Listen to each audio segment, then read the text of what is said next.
Assalamualaikum warahmatullahi wabarakatuh. Ananda semua, kali ini kita akan mempelajari tentang sistem peredaran darah. Apakah sudah siap untuk belajar? Baca doa belajar terlebih dahulu ya. Apakah kalian ingat berapa persen cairan yang menyusun tubuh manusia? Baik, kita akan memasuki topik kita. 65% hingga 75% tubuh manusia tersusun oleh cairan.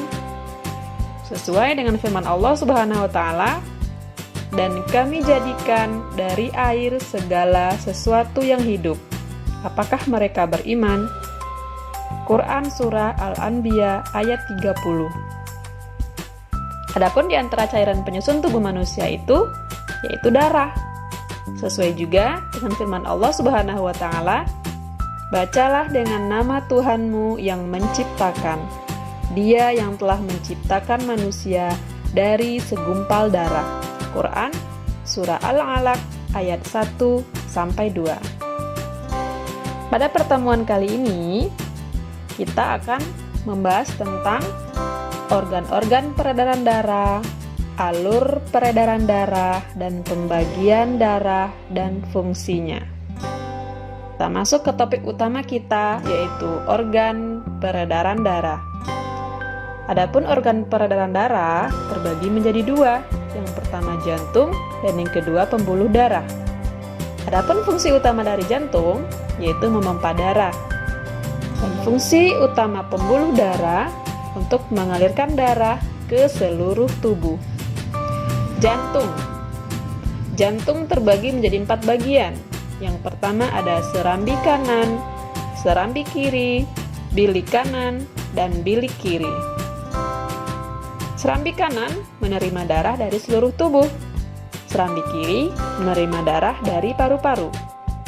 Bilik kanan memompa darah ke paru-paru, bilik kiri memompa darah ke seluruh tubuh. Yang kedua, pembuluh darah. Pembuluh darah terbagi 3, ada pembuluh nadi, pembuluh vena, dan pembuluh kapiler.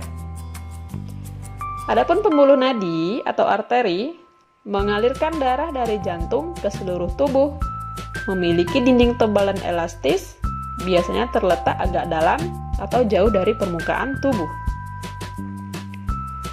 Pembuluh vena atau balik mengalirkan darah dari tubuh ke jantung, biasanya terletak dekat permukaan tubuh dan nampak kebiruan.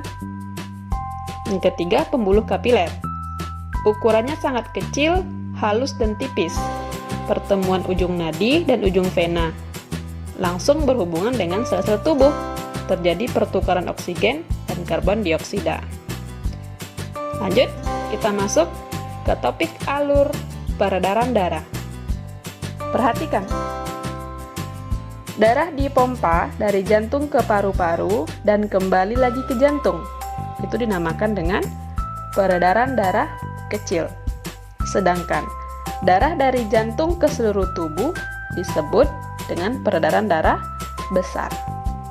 Adapun peredaran darah kecil mengambil oksigen dari paru-paru dan sekaligus melepaskan karbon dioksida yang dilepaskan dari paru-paru.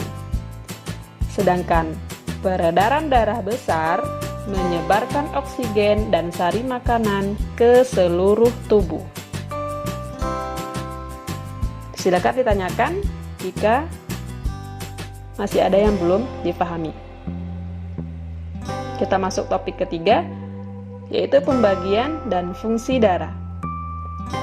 Pembagian darah ada 2, yaitu bagian cair dan bagian padat. Bagian cair disebut juga dengan plasma darah. Adapun fungsinya untuk mengedarkan hormon dan sari-sari makanan. Yang kedua, bagian padat terbagi menjadi 3 pula. Ada sel darah merah, sel darah putih, dan keping darah. Sel darah merah atau eritrosit fungsinya untuk mengangkut oksigen ke seluruh tubuh. Sel darah putih atau leukosit fungsinya untuk membunuh kuman yang masuk ke dalam tubuh. Keping darah atau trombosit fungsinya untuk menutup luka.